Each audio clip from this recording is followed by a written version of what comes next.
20 years in real estate experience, Lissette and I are going to give you our best negotiation tips. You better get fired up. Baby, it's Monday. How you doing, Lissette? I'm awesome. How are you, Joe? I am awesome too. You are awesome, man. And what a great day to be awesome.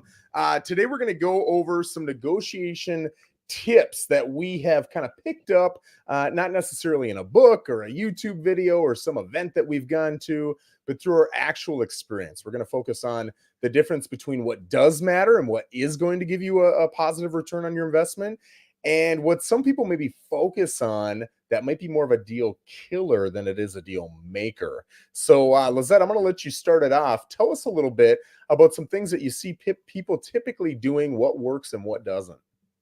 So one of the things I always encounter for the most part on a lot of my listing appointments is the seller is like, I'm not doing anything.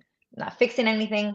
I'm not getting any credits, any concessions. It's nothing. And I'm like, well, that's great. But just know a buyer is always going to come at you with something. Yep. So even though we, from right off the start, we say we're not doing any repairs, we're not giving any credits, the buyer is always going to try to get something, whether a credit, whether it's a little patching on the wall, something. So come to it with an open mind. Some of these fixes can be really minor and some of them are bigger. So why not sit down and say, okay, maybe I'm comfortable making these type of fixes and I'm not comfortable making these other kind, and then come into a negotiation already with that preset mind. I love that. And I'd actually come at this video with, I created a top 10 list. And one of my 10 was, with a lot of these terms, you're either choosing to make more money or you're choosing to get more convenience.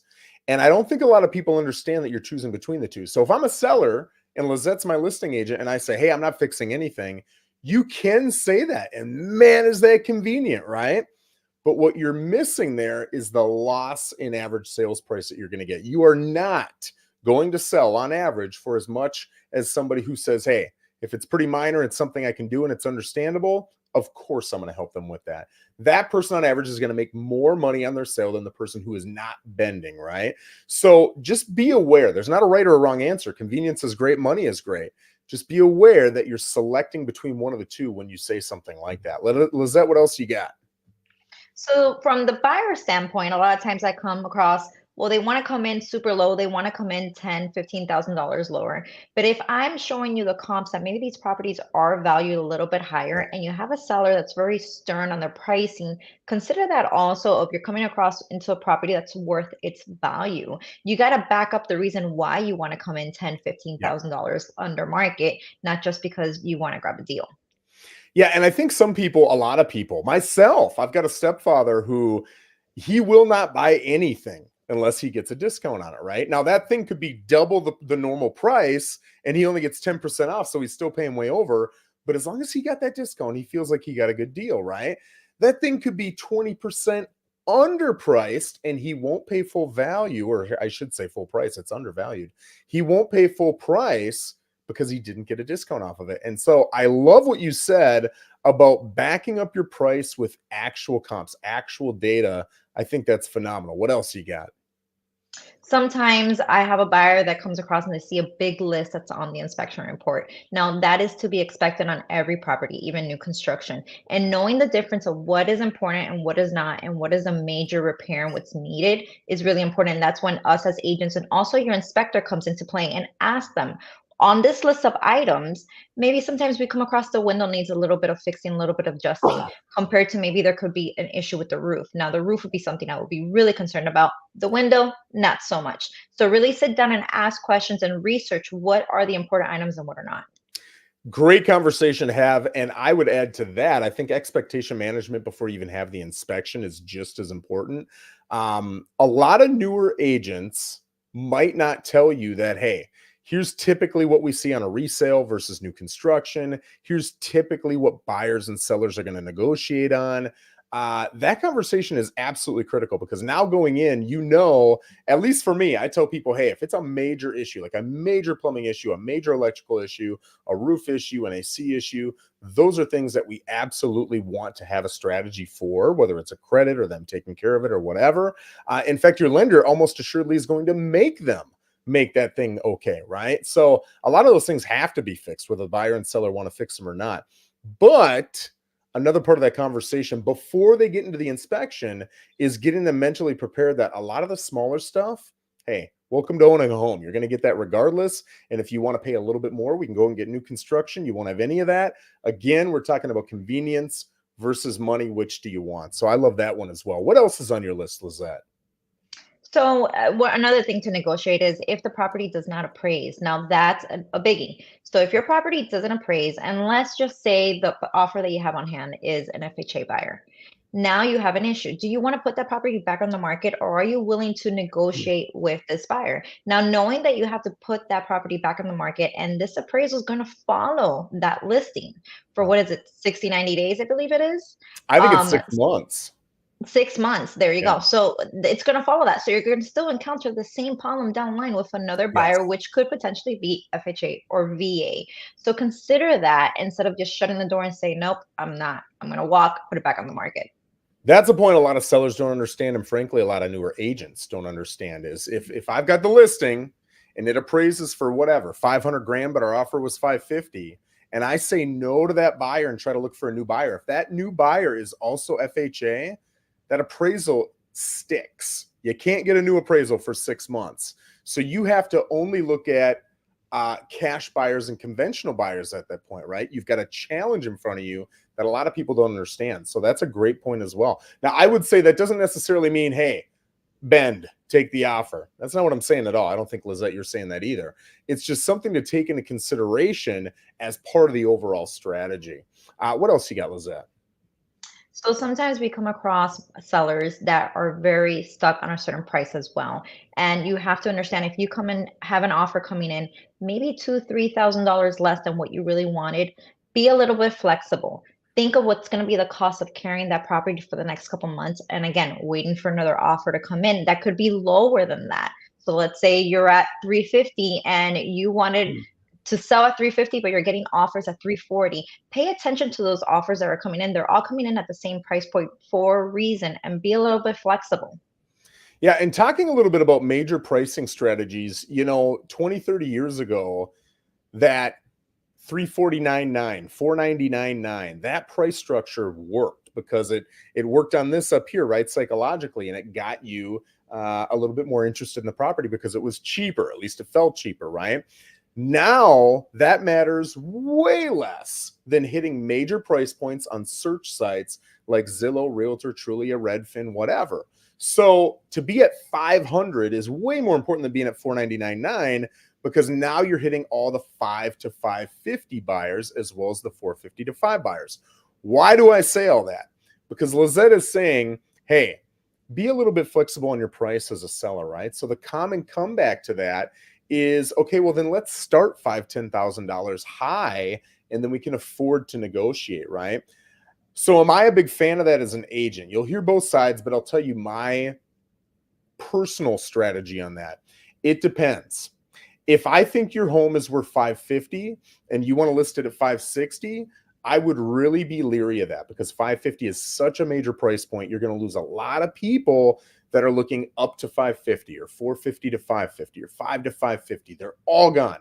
You've lost all of them. That's a lot of loss to hopefully be able to grab somebody's attention, even though you're 10 grand overpriced, and get a deal done, right? So I would really encourage you to be at 550 there. However, if I tell you your property's worth 540 and you want to go to 550 for that exact reason, I'd say, hey, it's not nearly as big a deal. Anybody looking 5 to 550 is still going to see your property. Anybody looking 450 to 550 is still going to see your property. You are losing out, or I'm sorry, you wouldn't be in that case. In that case, you would be gaining all the people looking from 550 to 6 or 550 to 650. So there will be a workable strategy. So I want to throw that out there because that's a common comeback that I hear from people. Lizette, you got anything else on that list? So on the buyer side, again, just hitting back to the inspection period, sometimes we do have that list in front of you and it could be a little bit overwhelming, but also remember, what is your motivation? Does this property check off all the boxes that you're looking for? And is it worth walking if the seller is not being very cooperative with you? Is it Yes. worth just taking a list of that and seeing how much is that going to cost you once you move into the property? If it fits the location, if it fits your insurance needs, if it fits what you're looking for and your time frame, it may be worth to bend a little bit on some of those items and looking at the bigger Yep. picture. Yeah, and guys, I'm going to go through my list here of top 10, which I think, Lizette, you've probably touched on half of them already. But I see we got a lot of people watching. If you've got some questions about negotiations or your favorite tips, feel free to put them in the comments and we'll talk about them before the end of this. But number one, the more emotion you can take out of a deal and the less you can make it a logical decision, the better you're going to be all the time. People get emotional, and you know if you're emotional or not, right? I can go through a process, and it's probably because of real estate, and I don't really get emotional about anything. I'm very able to make very logical decisions, even if I'm getting frustrated, even if I'm overly excited. I can make pretty logical decisions.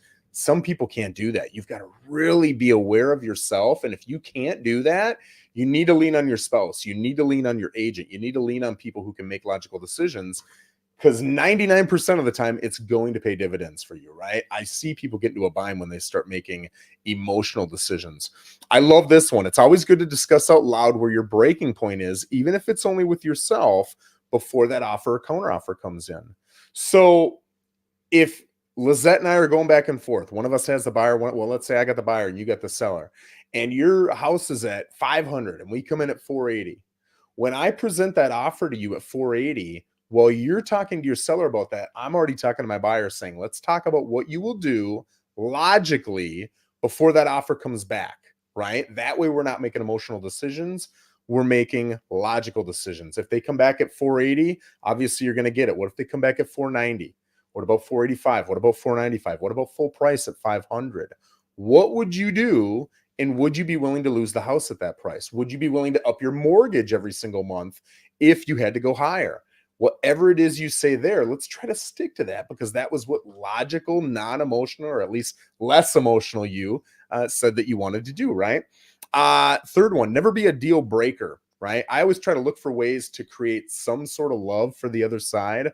If it's price that's the issue, but closing date isn't a big deal to us, or I know you love our dining room set and we don't really care about that dining room set, there's ways to love you up and really keep that deal alive and make it look like we're being givers, not takers.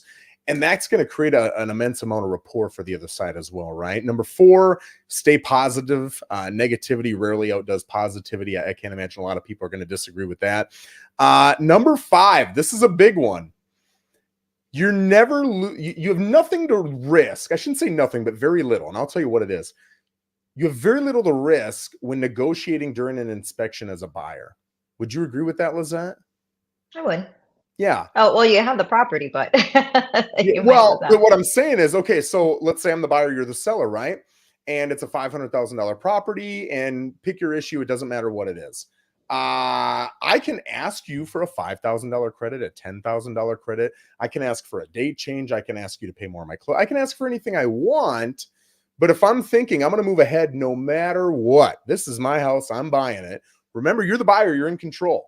That seller, 99% of the time, has no contingencies allowing them out of that deal. There are some that do, but it's pretty rare. It is your house, Mr. and Mrs. Buyer, unless you give it up. So if you go ask for $5,000, you risk nothing, very little. We'll talk about it in a second, because the worst thing they'll say is no. And you can say, okay, we're still moving forward. You are in full control, right? So don't forget that. So what do you lose? Well, you better hope nothing happens if you upset the other side too much between when you try to negotiate from inspection and closing.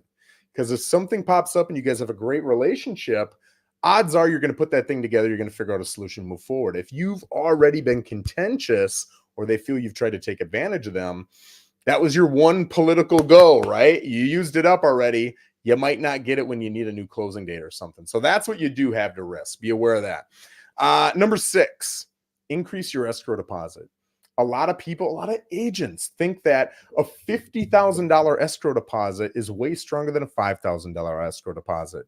Well, guess what? As long as you've got contingencies in your deal, you are protected in a lot of different cases. Now, with every deal, you're going to want to talk with your agent about how protected you are and what that means.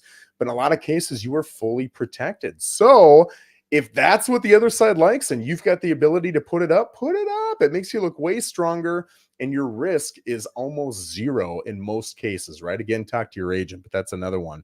I highly advise, and Lizette, I bet you'll agree with me here, I highly advise against verbal offers or counter offers, right? Hate verbal offers. I know, and I'm gonna tell you why. It's me and Lissette, right? We're the agents. My buyer says, "Hey, tell Lissette final offer. I'll do 490. Will her buyer or will her seller take it?" She goes back to the seller, and seller says, "Sounds good." Now my buyer says, "Okay, fill out the offer. Here's the closing date. Here's the personal property. Here's blah, blah, blah, blah, blah, blah, blah, blah." Seller gets it and says, "Whoa, I agreed to 490. I didn't agree to leaving my couch. I didn't agree to this closing date. I didn't agree to me paying title. I didn't agree to whatever." And all of a sudden, you've got a lack of trust. And it's not because necessarily bad intentions in the buyer's end. It's because all you talked about was price. And with most negotiations that are verbal, all those people talk about is price because they think, hey, price is all that matters. It's not. In most cases, it's the most important thing, but it's not all that's included. Another thing that's even worse is that buyer, my buyer who came in at 490, gets it in verbally. Lisette's seller says yes verbally. And all of a sudden, my buyer says, we changed our mind. We're at 487.5. Or, you know what? We changed our mind. We'll do it, but we want to move our stuff into the house a week early or whatever it is. You change your mind this much after you've got a verbally accepted agreement, and your offer is going nowhere. It's going to die right there on the spot because people get upset, right? So you've got to realize with verbal offers, you've got a lot to lose, and all you're gaining is a little bit of time and convenience. That's for the agents. Agents, write it up, put it in writing, because yes, it is going to take you an extra 7 minutes to write up that addendum. But man, is it going to save a lot of heartache. And I promise you over a career, it'll save you several deals, right? Last one I'm going to go over.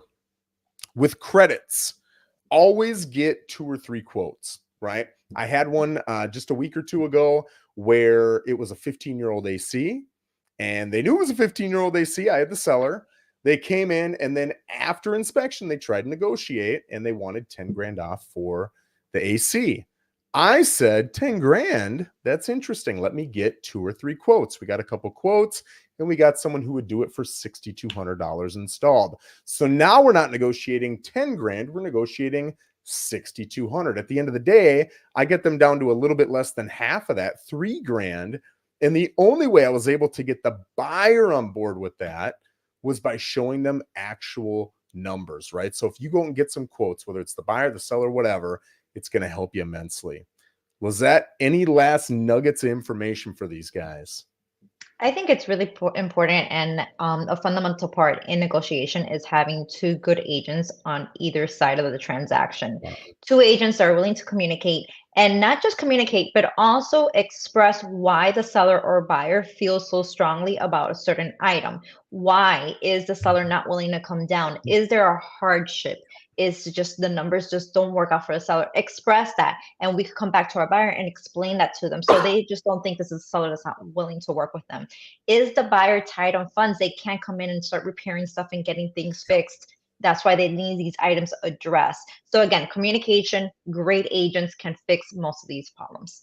You can be more right. And I've had situations where you've got great rapport with that other agent, and you can say, hey, I've got some rough news, but I think I got some solutions. The rough news is I can't get them to budge on price, but let me ask you a little bit about some of the other areas of your offer. Talk to me about your closing date. Oh, well, they really want this because they got this and this, and it's a really big deal to them. Okay. My people are flexible on closing date. If we can move it out 3 weeks, so they got a total of 7 weeks instead of 4, it sounds like that would be pretty attractive to your buyers. What else can we do that maybe wouldn't be such a big deal for our side, but it would really help your side? That's not the closing date and not the price, because we've already talked about those 2 things. If I've got a good relationship with that other side, we can make that happen, right? So then as a buyer or seller, you're saying, okay, well, how do I reverse engineer that? Find someone that's very likable and isn't overly emotional, right? Someone that can build a good relationship with you, and they don't get really erratic in certain high stress situations. If they're not erratic in high stress situations with you, they probably aren't with the other agent. If they're very friendly and build a relationship with you, they're probably the same way with the other agent, right? So that's how you as a buyer or seller can take advantage of that and take control. Guys, if you've got any other questions, or if you have great negotiation tactics that have worked for you, feel free to put them in the comments. If you've got ideas for future videos, we're always open to suggestions in the comments. But otherwise, thank you very much for joining us. And Lissette, I appreciate your time.